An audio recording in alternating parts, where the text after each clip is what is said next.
안녕하세요. 저는 40대 홀몸입니다. 날이 좋아서 아들이랑 가까운 공원으로 소풍을 다녀왔다가 저녁 늦게 컴퓨터를 켜봅니다. 제 사연도 소개가 되면 좋을 것 같아서 올려보려고 해요. 글 쓰는 재주가 없어서 제 이야기를 잘 풀어놓을 수 있을지는 모르겠지만 문장 속에 깃든 가슴 아픈 마음을 봐주시면 좋겠습니다. 제 나이 20대일 때 첫 직장에서 6살 많은 남편을 만나게 되었어요. 제게는 남편이 첫사랑이었는데 남편이 저랑 만날 때부터 결혼을 생각했다고 하더라고요. 그 마음이 영원히 변치 않을 마음일 줄 알았던 저는 남편을 받아들였고 그렇게 자연스러운 순서를 밟아 결혼을 하게 되었습니다. 제가 30대로 들어섰을 때 결혼식을 올렸어요. 결혼을 결정했을 때 양가 집안 형편이 크게 다르지 않아서 어른들로 인해 결혼 반대에 부딪히는 일은 딱히 없었습니다. 남편은 결혼을 약속하기 전 제게 제주도에서 살고 싶다고 한 적이 있어요. 결혼을 하게 되면 서울 직장 그만두고 제주도로 내려갈까 하는데 제 허락이 필요하다고 하더라고요. 멀쩡한 직업을 왜 그만두냐고 물었더니 우리 가정을 위해서 좀 더 돈 되는 일을 하고 싶다네요. 그래서 미리 알아둔 일자리가 있는데 학교 선배가 제주도에서 하는 뱃일이 돈이 좀 된다고 해서 그걸 해볼까 한답니다. 저보고도 일 안 해도 된다고 아이 갖고 육아만 해달라고 하길래 그때만 해도 저는 순수하게 남편을 의지만 했어요. 그래서 저 또한 일을 그만두고 남편과 함께 생전 발 들여본 적 없는 제주도로 내려가 살게 되었습니다. 저희는 제주도에 입성하고 머지않아 임신을 하게 되었어요. 사랑스러운 아들이었습니다. 남편은 약속대로 정말 열심히 돈을 벌었고 또 많이 벌었어요. 남편이 고생해주는 덕분에 경제적으로 어려운 점은 하나도 없었습니다. 다만 남편이 일 때문에 집에 오래 머물 수 없어서 신혼을 마음껏 즐기기는 어려웠어요. 저는 거의 홀로 산부인과를 다니고 홀로 몸조리를 했습니다. 남편한테 칭얼거릴 수도 없었어요. 남편이 저랑 아들을 위해 밤낮으로 애를 쓰고 있는 걸 알았거든요. 새벽에 나가고 새벽에 들어오는 남편을 위해 제가 할 수 있는 응원은 남편의 내조를 열심히 하는 것밖엔 없었습니다. 남편이 밥이라도 든든히 먹을 수 있게 도시락을 꼬박 싸줬고 동료들과 같이 먹으라고 많은 양의 간식도 만들고 그랬어요. 남편이 몸 힘들게 그러지 말라고 했는데도 가정을 위해 한 사람만 노력하도록 지켜볼 순 없었습니다. 또 남편에게 그렇게 마음을 표현하는 것이 제 나름 보람 있어서 좋기도 했고요. 제가 출산까지만 해도 저랑 남편 사이에는 문제가 없었어요. 어느덧 제가 출산을 하고 아들을 안게 된 남편과 저의 행복이 극에 달했을 때 불행은 시작되었어요. 그 불행의 원흉은 다름 아닌 시모의 존재였습니다. 생각지도 못한 골칫거리가 나타나서 일상이 제대로 흐트러지기 시작했어요. 시모는 제가 출산을 한 지 얼마 안 돼서 시부랑 조론을 하셨어요. 시부랑 같이 살기 지긋지긋하다고 다 늙은 나이에 이혼을 해버렸습니다. 너무 개방적인 마인드라서 놀라긴 했지만 시모의 의사를 존중하고자 했어요. 그래서 문제가 뭐냐 하면 시모가 제주도로 이사를 오면서 간섭이 심해졌다는 겁니다. 시모는 조론하고 멋대로 제주도로 자리를 잡더니 제주도에서 혼자 지내기 심심한지 매일같이 우리 집을 찾아왔습니다. 그리곤 제 아들한테 그렇게 집착하는 모습을 보였어요. 제 아들을 좋아해주는 건 너무 감사한 일이지만 아직 돌도 안 지난 아들을 가만두질 않는 건 좀 심하다고 봤는데요. 제 심기를 가장 심하게 건드리는 시모의 행동은 따로 있었습니다. 바로 시모가 제 아들 앞에서 은근히 자기가 엄마인 척 행동하는 것이었어요. 예를 들면요. 시모가 저희 집에 방문을 안 할 때는 꼬박 전화를 해서 제 아들을 집에 데려오라고 합니다. 또 제가 아들 젖을 먹이고 있으면 옆에서 내내 지켜보고 있다가 다 먹자마자 아이를 데려가서 자기가 트림시켜줍니다. 아들이 잠에 빠져도 그 순간까지 시모가 곁에서 함께 잠을 잡니다. 그것뿐이겠어요? 제가 아들 근처에 가거나 옷을 갈아입히려고 하거나 기저귀를 가려고 하면 시모가 전부 다 뺏어가며 자기가 해줬어요. 한 번씩 아들이 새벽에도 젖을 찾을 때가 있는데 시모가 우리 집에 자고 갈 때면 아들 살핀다고 제 옆에서 잘 때도 있었습니다. 시모 때문에 남편은 새벽 늦게 퇴근해서 오면 거실 밖에서 자요. 시어머니랑 며느리랑 나란히 자는 경우는 대체 무슨 상황이란 말입니까? 시모가 저희 집에서 자주 자고 가면서부터 남편이랑은 더 거리가 멀어진 듯 했어요. 안 그래도 남편은 새벽에 퇴근하고 일찍 출근하는 사람이라서 둘이 같이 있을 시간이 별로 없는데 그 잠깐의 시간마저 시모가 빼앗는 바람에 저희는 얼굴을 마주할 시간이 아예 없어진 셈이었습니다. 시모가 알아서 육아해주면 아이 엄마 입장에선 편한 거 아닌가 생각하시는 분들 있겠죠. 그런데 이건 좀 다른 문제라는 걸 정확히 보셔야 합니다. 시모의 광적인 집착 때문에 아들이 시모만 찾는다면 이거 문제 아니겠어요? 자식은 부모와 상호작용을 하여 관계 형성되는 게 중요한데 아들이 시모 없으면 불안 증세를 느끼는 게 바람직한 육아의 흐름은 아니잖아요. 그래서 제가 참다 못해 시모에게 정중히 말을 해본 적도 있었어요. 시모가 어김없이 자고 가는 날이었고 자연스럽게 제 아들을 안고 방으로 들어가려길래 말로 시모를 붙잡았습니다. 어머님, 오늘도 주무시고 가실 거예요? 집에 안 들어가신 지 좀 되셨지 않아요? 그래도 사람 사는 집인데 공가처럼 썰렁하게만 두면 먼지 많이 쌓일 텐데요. 내 일은 내가 알아서 잘하니까 신경 쓰지 마. 그리고 우리 손자가 이 할미 좋다고 안 떨어지려는데 어떡하겠어? 왜? 넌 내가 자주 자고 가는 게 불편하냐? 시애미가 다 해주면 감사하게 생각해야지. 너는 가서 쉬어라. 심심하면 내 아들 먹을 음식이나 해놓던가. 이때 제가 느낀 기분이 뭔 줄 아십니까? 그 순간 제가 마치 대리모가 된 기분이었어요. 제 아들이 아니라 시모의 아들을 지켜보고 있는 기분이었습니다. 이게 말이 되는 상황인가요?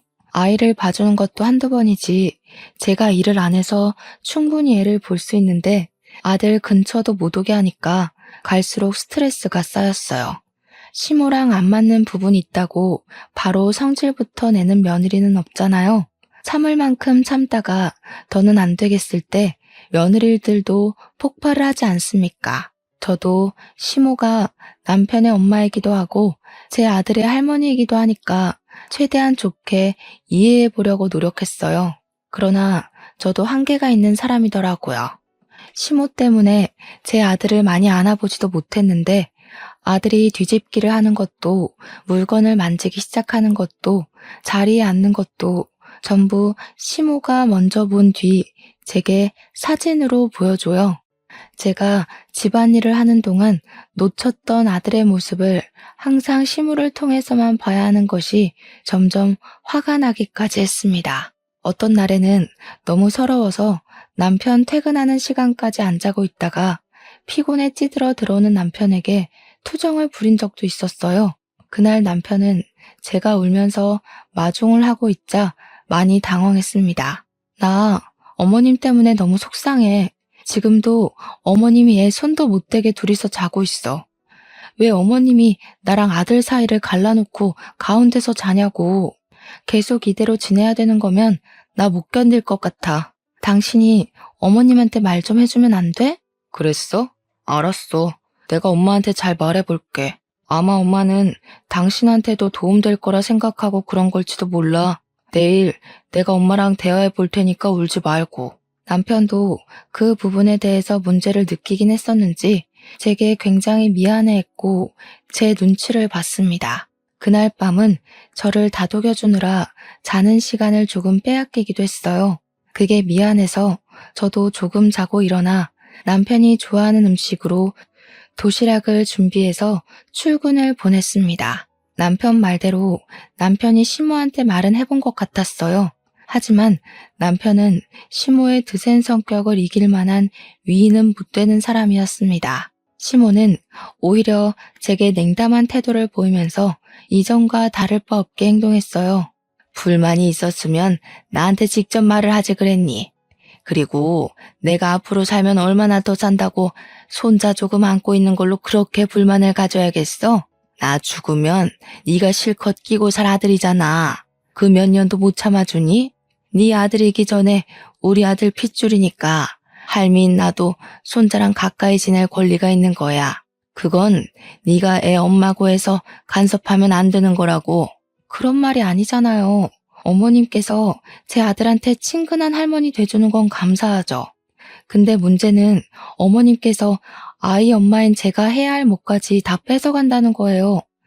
아들이 저를 낯설어하는 지경까지 됐다고요. 애 엄마로서 이 정도 속상한 마음은 표현할 수 있는 거잖아요. 누구나 내 자식은 내 품에서 크게 하고 싶은데 어머님 관심은 너무 과하세요. 기가 막히네. 애 봐줬다고 작작하라는 사람은 또 처음 본다. 시끄럽고 나는 내 방식대로 손자 사랑해주는 것뿐이니까 더 이상 말 마라. 시모는 제 불평을 들어줄 생각이 없어 보였습니다. 남편한테도 저렇게 말했을 것이 분명해 보였어요. 사실 순한 남편한테 부탁하면서도 시모를 설득 못 시킬 거란 예측은 살짝 했었습니다. 시모가 독불장군처럼 시부 쫓아내는 거 보세요. 여지가 얼마나 드셌으면 남자가 쫓겨날까요? 그래도 시모가 제 아들한테 나쁜 짓 하는 건 아니니까 한 번 더 참아보려고 했습니다. 시모가 세상이 없기 전까지는 계속 보고 살아야 되는데 심각한 갈등을 만들고 싶진 않았거든요.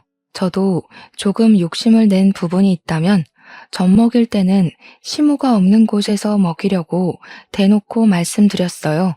그랬더니 시모가 저를 째려보면서 얼굴에 불만을 한가득 품었지만 도끼를 품고 덤벼들진 않았습니다. 그 덕에 아들과의 유일한 시간을 마련했는데요.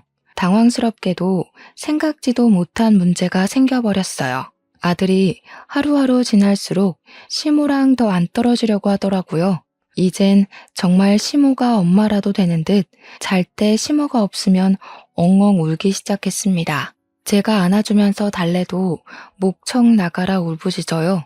그러다 시모가 안아주면 울음 뚝 그치고 골아 떨어집니다. 그것 때문에 시모는 더 우리 집에서 지냈어요. 아들이 시모한테 전적으로 몸을 맡기면서부터 제가 당당하게 나서서 아이 엄마의 권리를 주장하기가 애매해졌습니다.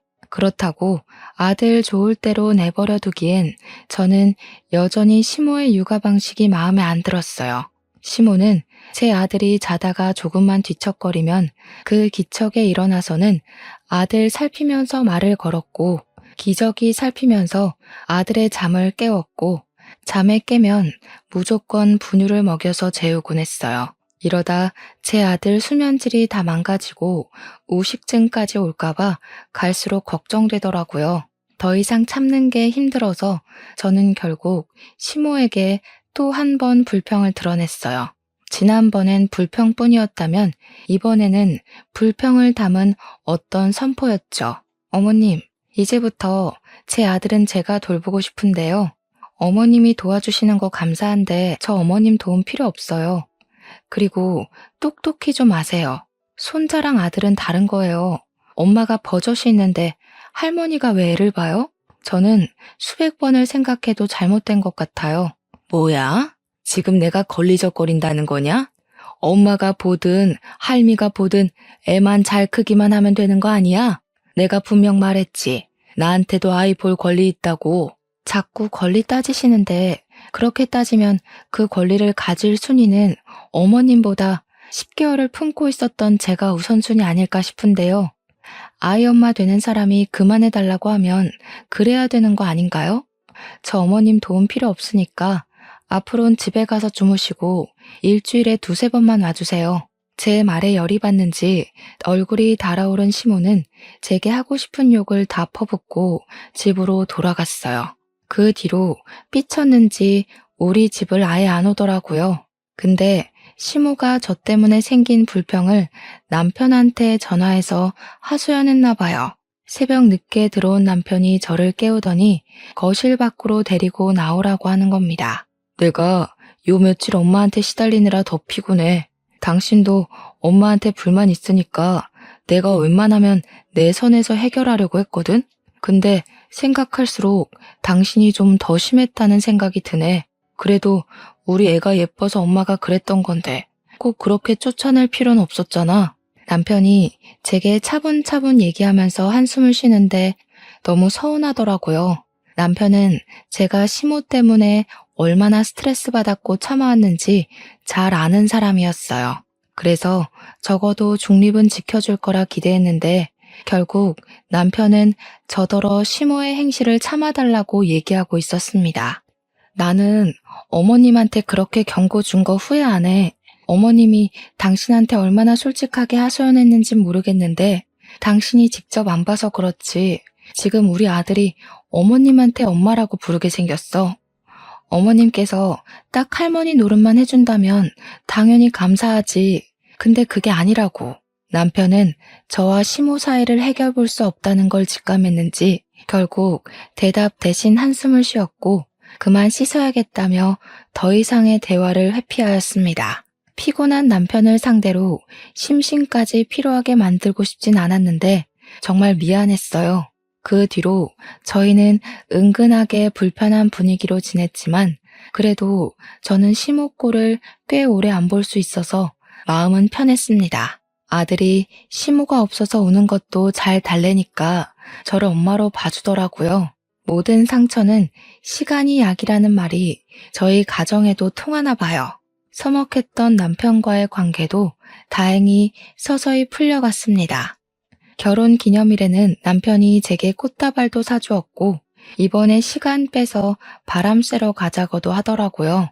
저는 한 번도 남편이 일하는 곳에 가본 적이 없었어요. 이번에 남편이 일부러 휴가를 내어 저에게 자기 일하는 곳을 소개해 줄 겸 제주도 바다 구경하러 가자고 제안을 했습니다. 가면 동료 직원들도 있을 테니 저는 신이 나서 김밥을 왕창 쌌어요. 그리곤 남편 차를 타고 아들이랑 바다로 나들이 갔죠. 남편이 일하는 곳은 생각보다 영역이 넓었습니다. 일하시는 분들도 꽤 많았고 생각보다 젊은 분들도 많았어요. 주로 남편 또래가 가장 많았던 것 같아요. 이제 막 돌진한 아들을 데리고 갔더니 미혼남, 기혼남 할 것 없이 남편 동료들이 제 아들을 정말 많이 예뻐해 주었어요. 남편 안 닮고 저 닮아서 다행이라는 농담도 해주었죠. 그렇게 한참 남편 동료들에게 김밥 대접하면서 눈으로 바다 구경을 했는데 남편이 우리 아들 배 태워주고 싶다고 다녀오겠다고 하더라고요. 저는 원래 무슨 이동 수단이든 멀미를 잘해요. 그걸 남편도 알아서 저한테는 배 타자고 제안을 안 하더라고요. 어린 아들을 데리고 너무 위험한 곳 가는 거 아니냐고 걱정을 했지만 남편도 그렇고 동료 직원들도 그렇고 하나도 안 위험하다면서 여유를 부리셨어요. 남의 손이면 불안해서 거절했을 텐데 애 아빠가 애랑 같이 타는 거니까 안심을 했습니다. 배 타고 멀어지는 아들과 남편에게 손을 흔들어주면서 인사를 했고 사진도 찍었어요. 그리고 남편이 돌아올 동안 저는 동료 직원들이 주는 차를 마시면서 바다 구경을 더 했습니다. 직원들이 좋은 곳을 많이 소개해줘서 시간 가는 줄 모르고 제주도 바다를 눈에 담았네요. 그리고 저는 몇 분 뒤, 저는 세상에서 가장 큰 비극을 맞게 되었어요. 배를 타고 떠났던 남편이랑 아들이 실종되어 버렸다는 겁니다.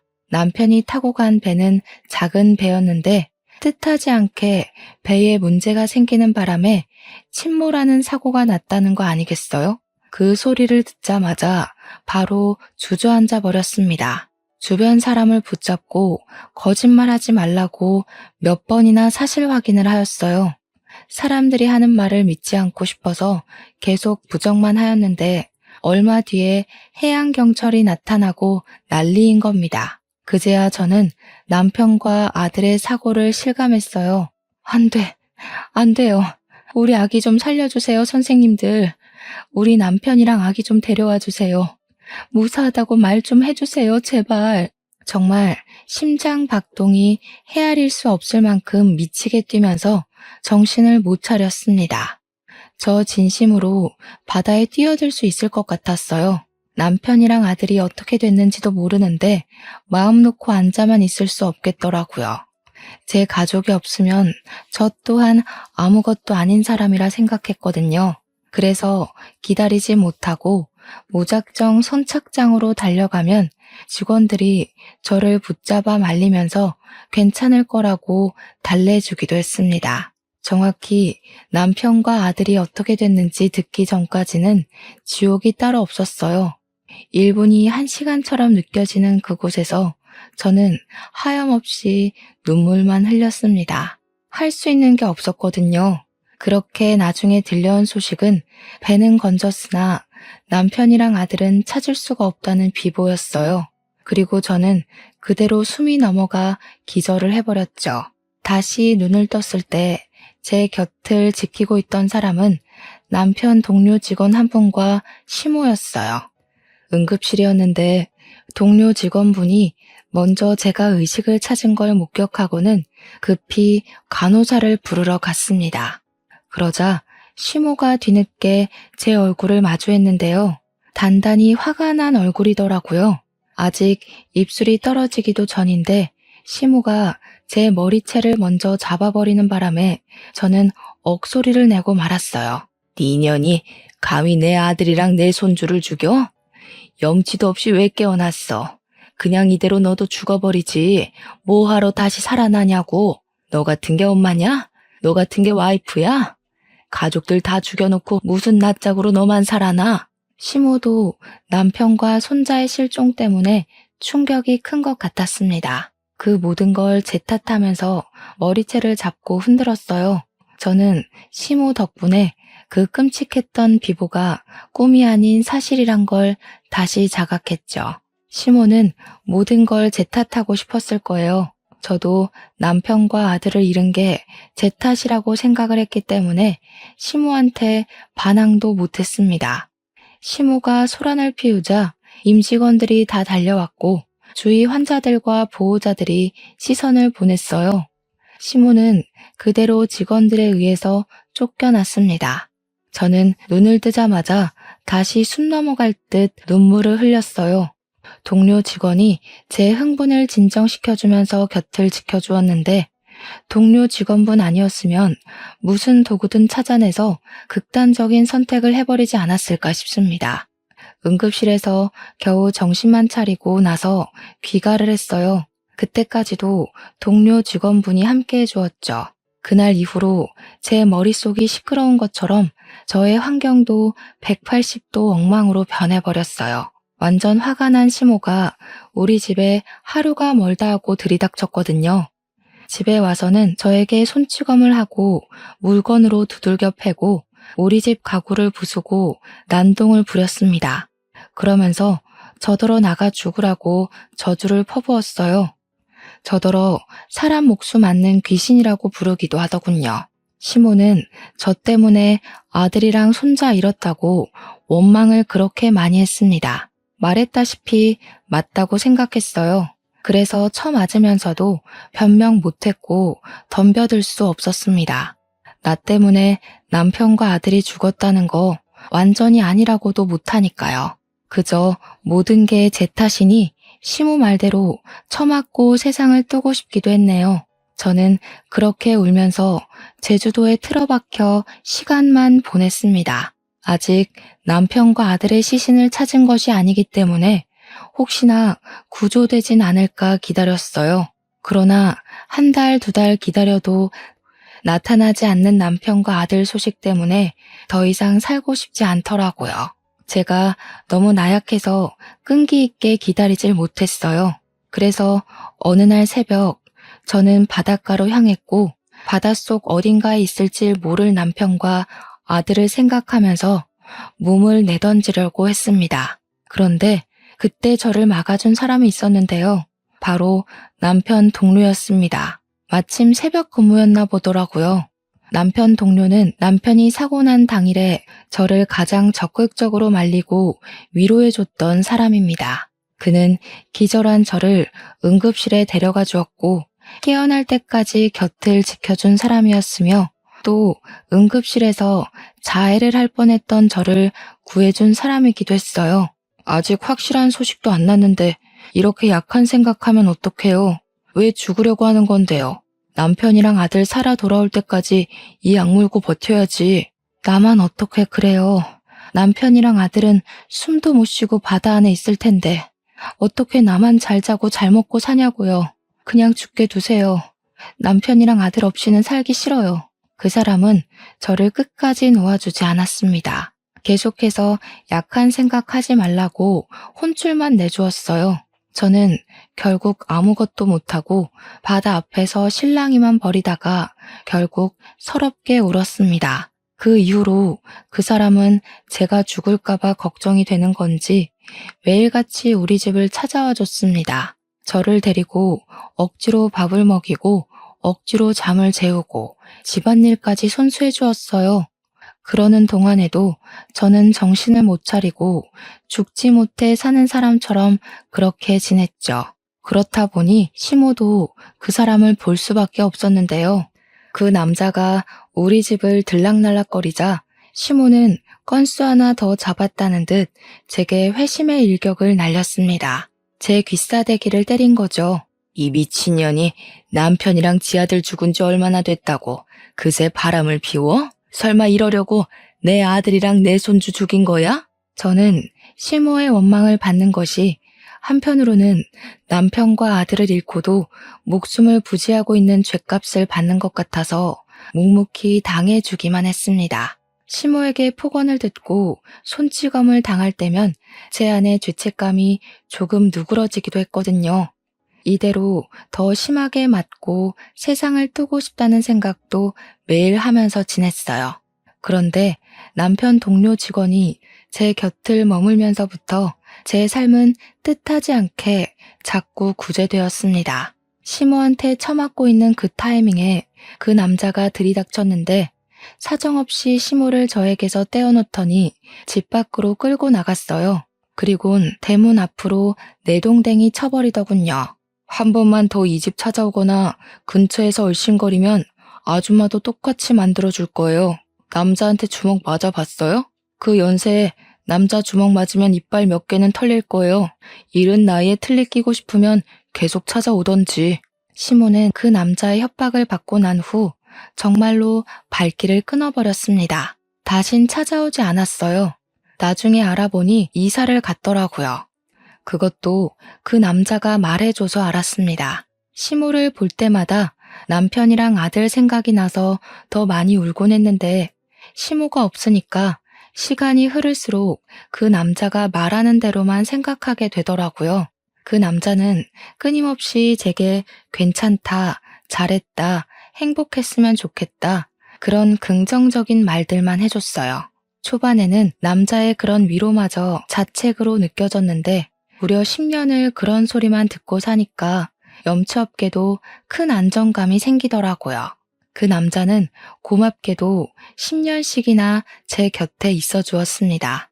그저 동료 직원의 아내일 뿐인데 이렇게까지 신경을 써줄 수 있다는 것이 정말 대단하지 않습니까? 저는 그 남자 덕분에 제 아들과 남편을 마음에 잘 묻을 수 있었어요. 사랑하는 가족들의 죽음을 좀 더 건강하게 받아들일 수 있었다는 겁니다. 저는 그제야 그 사람의 진심이 보였어요. 자기의 삶 일부를 포기하고 그 시간을 저한테 쏟아준 것이 큰 은혜라고 생각했습니다. 너무 고마워서 10년이나 지나서야 그분께 감사 인사를 전했네요. 진수 씨 덕분에 제가 어떻게 살아가야 될지 알게 됐어요. 늘 고마웠는데 이제야 인사드려서 미안해요. 나 이제 괜찮으니까 앞으로는 진수 씨 인생 살았으면 좋겠어요. 제가 진수 씨 시간을 너무 많이 뺏은 것 같아요. 본의 아니게 제가 그 남자의 발목을 잡고 있었을지도 모른다는 생각도 들었어요. 그래서 나 이제 괜찮다고 말했던 건데 그러자마자 그 남자가 해주는 말에 무척 당황했습니다. 그분이 제게 이날이 오기만을 기다렸다고 하면서 진심을 고백하는 겁니다. 저를 좋아한다고 했어요. 생각지도 못한 고백이라서 당황스러웠습니다. 그러나 저 역시 그 사람에게 많이 의지했고 그 사람의 고백을 받는 순간 저 또한 마음이 있다고 느꼈어요.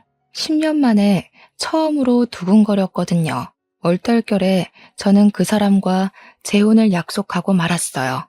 얼마 만에 기쁜 소식인지 행복한 기분을 느낀 제 스스로가 너무 어색하여 어안이 벙벙했던 걸로 기억합니다. 저는 그 남자가 이끌어주는 대로 재혼 준비를 조금씩 해나갔어요. 그런데 그 과정에서 정말 심장이 벌렁거릴 만큼 뜻밖의 반전이 일어났습니다. 재혼을 위해 호적을 정리하려고 서류를 떼러 간 날이 있었는데요. 그때 그 서류를 보고 뭔가 이상함을 감지했어요. 제 아들이 주민등록 말소만 된 상태였고 사망신고는 안 되어 있더라고요. 심지어 남편까지도 말이죠. 남편과 아들의 시신은 끝내 찾지 못했지만 그렇다고 사망신고가 안 되어 있을 줄은 몰랐습니다. 이걸 이상하게 여긴 저는 바로 지금의 예비신랑에게 보여줬어요. 그걸 본 예비신랑 역시 저처럼 수상함을 느끼고 바로 경찰에 신고해서 상황을 알아보게 했습니다. 그렇게 다시 연락 온 경찰은 놀랍게도 제 아들이랑 남편이 살아있다는 말을 해왔어요. 믿을 수 없어서 저는 몇 번이고 되물었습니다. 그러니 경찰이 착실하게 대답을 해주었는데 남편이랑 아들이 서울에 있다고 하더라고요. 저는 잊고 있던 과거의 상처가 떠오르면서 또다시 눈물이 비집고 올라왔고 숨을 가쁘게 쉬었습니다. 예비신랑이 저를 잘 보듬어줘서 후들거리는 두 다리를 지탱할 수 있었어요. 저랑 예비신랑은 그렇게 남편이 있다는 서울로 올라갔습니다. 서울은 정말 오랜만에 방문하는 거였어요. 결혼하고 나서 한 번도 와보지 않았거든요. 어쨌든 저보다 침착했던 예비신랑을 뒤따라 헤매지 않고 움직일 수 있었습니다. 그렇게 찾아간 주소는 웬 아파트의 주소였어요. 그때부터 남편 살아있다는 건 말이 안 된다는 불신과 정말 살아있으면 어떻게 해야 하나라는 긴장이 상충하면서 두근거리기 시작했습니다. 만약 진짜 살아있었다면 왜 나한테 연락하지 않은 건지 그것도 한편으로는 궁금했어요. 남편을 직접 두 눈으로 확인하기 전까지는 사실 안 믿는 쪽으로 마음이 기울어 있긴 했어요. 저희는 복잡한 심경으로 메모에 적힌 호수로 가서 초인종을 눌렀습니다. 얼마 뒤 웬 모르는 여자가 내다보았어요. 여자가 저희를 모르듯 저희도 그 여자를 몰라서 무슨 말부터 해야 하는지 순간 말문이 턱 막혔습니다. 그러자 그 뒤로 누구냐며 금세 따라붙는 목소리가 있었는데요. 얼굴을 보지 않아도 얼굴이 떠오를 만큼 익숙한 목소리더라고요. 그리고 그 의문의 남편은 바로 얼굴을 내비쳤습니다. 놀랍게도 그는 10년 전 죽은 줄만 알았던 제 남편이 맞았어요. 너무 놀랐습니다. 놀란 건 저뿐만이 아니라 남편도 마찬가지인 듯 했어요. 남편 또한 저를 보는 안색이 바뀌는 걸 보니 저를 알아보는 것도 같았습니다. 남편이 정말로 살아있었다니. 남편을 보자마자 가장 먼저 든 의문은 어떻게 였습니다. 제가 남편과 아들을 얼마나 기다렸는데 둘을 기다리면서 얼마나 지옥 같은 시간을 보냈는데 이렇게 살아있을 거면 연락을 해줬어야지.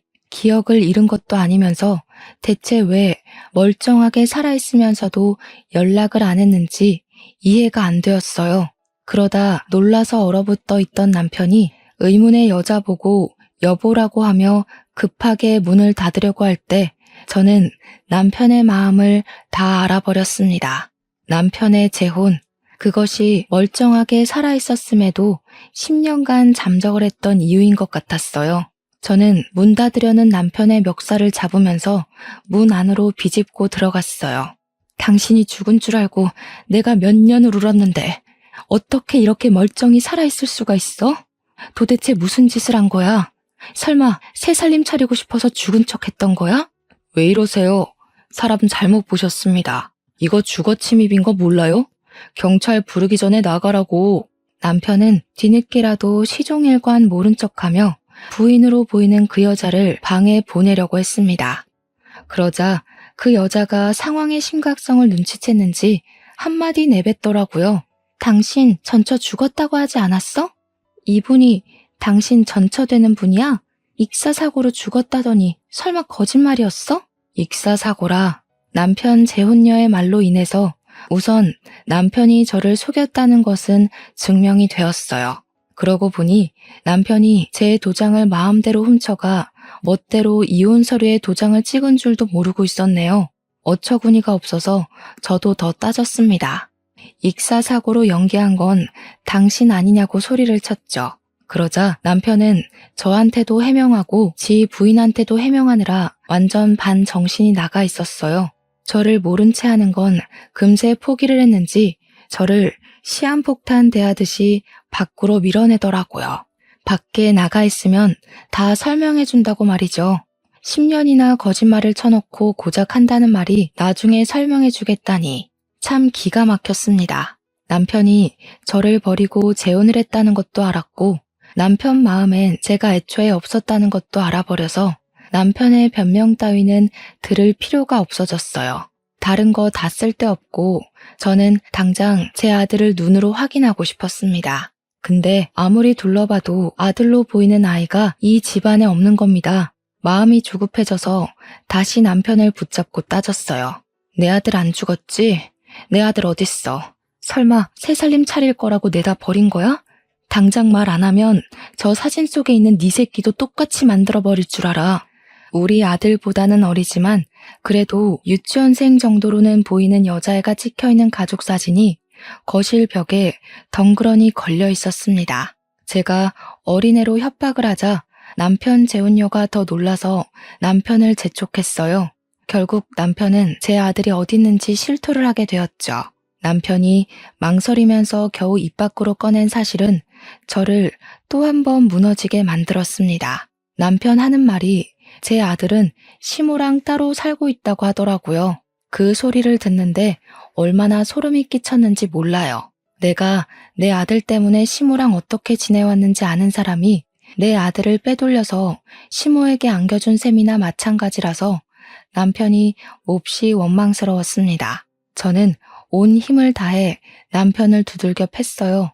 남편 재혼녀는 저랑 남편 사이에 아이가 있다는 것도 몰랐나 보더라고요. 제가 남편을 원망하며 두들겨 패는데 옆에서 충격받아 주저앉아 있기만 했습니다. 그러거나 말거나 저는 남편을 잡아 끌면서 당장 시모가 있는 곳으로 앞장서라고 행패를 부렸어요. 흥분을 가라앉힐 수 없어서 소리를 고래고래 질렀습니다. 엉망진창이 된 상황에 겁을 먹은 남편은 저랑 예비신랑을 데리고 시모가 있는 곳으로 출발했어요. 도착한 곳은 황당하게도 웬 교회였습니다. 남편이 그곳에 주차하고 내리더니 교회 옆에 딸린 주택으로 저랑 예비신랑을 데리고 갔어요. 그리고는 초인종을 눌렀고 저는 또 한 번 심장을 부여잡았죠. 옆에서 예비신랑이 제 손을 끝까지 붙잡아 주기도 했습니다. 그렇게 얼마 뒤 문을 열고 나온 사람은 꽤 세월을 받은 시모였어요. 시모는 남편만 온 줄 알고 반겼다가 뒤따라 들어오는 저를 보곤 사색이 되었습니다. 안으로 들어갔더니 웬 목사가 남편을 아는 체 하면서 남편을 아들이라고 부르더라고요. 그걸 보니까 시모가 영감 목사랑 재혼을 했다는 걸 눈치챌 수 있었어요. 그리고 그때 토악질 나올 것 같은 시모보다 눈에 더 들어온 사람이 있었는데요. 한 10살쯤 되어 보이는 남자아이였어요. 저는 그 아이를 보자마자 제 아들이라는 걸 바로 알아봤습니다. 제 눈에서 눈물이 흐르는 줄도 모르고 아들을 바라봤어요. 아들은 당연히 저를 알아보지 못했습니다. 그저 낯선 사람들의 등장으로 눈치를 보더니 금방 방 안으로 들어가 버렸어요. 저는 그런 아들을 쫓아 방으로 따라 들어가려고 했습니다. 그런데 그때 시모가 제 머리채를 붙잡으면서 못 가게 막았어요. 어딜 가려고? 그 애, 네 애 아니야. 네 애는 10년 전에 물에 빠져 죽었잖아. 갑자기 나타나서 이게 무슨 행패야? 이제 내 아들까지 죽이려고? 시모는 제 아들을 자기 아들이라고 주장하기 시작했어요. 그 모습을 보니까 알겠더라고요. 시모는 제 아들을 훔쳐가 마치 자기 아들인 것 마냥 키우고 있었던 겁니다. 더 이상 제가 시모에게 맞아줄 이유는 없다고 생각했어요. 가족들이 죽은 게 아니라 제가 속은 거잖아요. 저는 여전히 제정신 아닌 것 같은 시모를 당장 밀쳐버리고 시모의 뺨따구를 사정없이 때렸습니다. 그러자 예전만큼 힘이 없던 시모가 그대로 구부러졌어요. 사람이 정신이 나가도 정도껏 나가야지. 어떻게 내 새끼 빼돌리려고 10년을 속일 수가 있어? 그래놓고 나더러 나가 죽으라고 그랬던 거야? 정작 나가 죽어야 될 사람이 누군데 당신들은 사람도 아니야. 내가 지옥을 살았던 것만큼 똑같이 느끼게 해줄게. 저는 집안 물건을 다 내던지며 부수기 시작했습니다. 시모가 비명을 지르고 목사가 경찰을 부르고 난리였어요. 그런데도 남편과 예비신랑은 저의 난동을 말리지 않았습니다. 남편은 말리지 못했다고 설명하는 게 맞겠네요. 그 와중에 방에 있던 아들은 방 밖을 내다봤다가 울음을 터뜨렸습니다. 정신 나갈 뻔했던 저는 그런 아들의 울음소리에 번뜩 이성을 찾았고 오들오들 떨고 있는 아들을 안아주면서 사과를 했어요. 엄마가 미안해. 우리 아들 이렇게 살아있는 줄도 모르고 엄마는 바보같이 죽으려고만 했었어. 정말 미안해. 이제 엄마랑 집에 가자. 저는 울면서도 아들의 눈물을 계속 닦아주었어요. 그리곤 아들 손을 잡고서 그대로 집을 나가려고 했죠. 그런데 시모가 손자 나가는 걸 어디 가만히 지켜볼 사람이겠습니까? 시모는 바로 제 아들 팔을 잡고 늘어지면서 아이를 넘어뜨렸어요. 그리곤 10년 전처럼 제게 폭언을 퍼부으며 발길질을 했습니다. 안 돼. 못 데려가. 내 새끼야. 이때까지 자식 없이 잘만 살아놓고 왜 지금에서야 나타나선 잘 살고 있는 애를 데려간다는 거야? 어차피 새로 시집 갈 거 아니야? 그럼 새로 애 낳고 살아. 이 애는 죽은 걸로 치고. 정신 나간 소리하는 시모를 저는 더 이상 못 참고 아동 납치로 이 교회를 신고해버렸습니다. 발악하는 시모는 예비신랑이 막아줬어요. 그런데도 시모는 반성은커녕 신고하는 제게 증거가 있냐고 따지면서 더 뻔뻔하게 나올 뿐이었습니다. 증거는 이미 남편과 내 아들이 살아있음으로 증명이 되는 거라고 박박 우기기만 했는데 그 순간 예비신랑이 나서서 확실한 답을 주었어요. 내가 증인이에요. 내가 그때 그 사고를 다 기억하고 있고 사고로부터 10년이 지난 지금까지 쭉 저 녀석이 시키는 대로 하고 있었으니까요. 예비신랑은 남편을 쳐다보면서 남편이 이 모든 걸 시키고 지휘했다고 말하고 있었습니다. 그건 저도 놀란 사실이라 아무 말도 못했어요.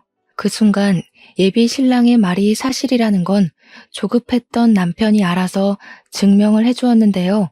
남편이 예비신랑 붙잡으면서 비밀로 해주기로 하지 않았냐고 애원하기 시작하더라고요.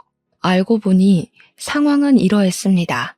시모가 자기의 뜻대로 안 따라주는 제가 싫어서 남편과 손자를 빼돌릴 계획을 했고 그 과정을 남편도 동의하여 남편이 적극적으로 나서서 계획을 꾸민 거였어요.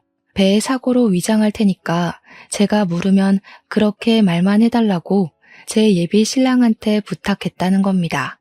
예비 신랑은 남편이 그저 동료라서 시키는 대로 했었는데 너무 고통스러워하는 저를 보곤 죄책감을 느껴 10년간 옆에서 붙어 있었다고 했어요.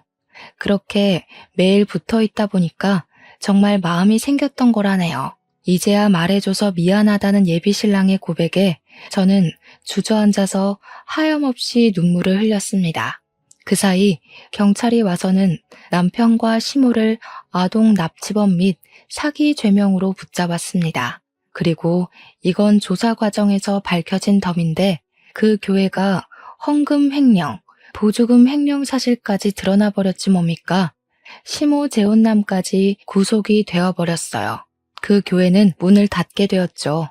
그리고 저는 아들이랑 예비신랑과 함께 제주도로 내려왔습니다. 예비신랑에겐 정말 미안하지만 재혼을 다시 생각해보자고 말을 전했어요.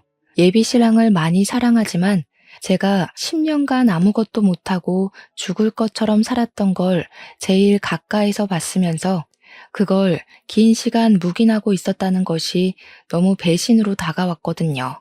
현재의 예비 신랑은 이별을 통보한 제게 기다리겠다고 하면서 매일같이 집 앞에 찾아와 용서 구하는 편지를 넣고 갑니다. 예비 신랑 또한 저를 많이 사랑하고 있다는 거 알고 있습니다. 충분히 느껴져요. 하지만 사랑하는 마음이 크기 때문에 배신감마저 더 크게 다가오네요. 예비 신랑도 제게 걱정거리지만 일단은 저를 낯설어하는 아들을 우선적으로 신경 쓸 예정이에요. 엄마를 모르는 아들의 심정을 차근차근 보듬어 줄 것이고 완전히 틀어져 버린 모자 관계를 회복하고자 애쓸 겁니다. 제 시간이 이제야 다시 흐르는 기분이네요. 아들에게 못다 준 사랑을 갚으면서 살아가겠습니다. 제 사연은 여기까지예요. 들어주셔서 너무 감사드려요.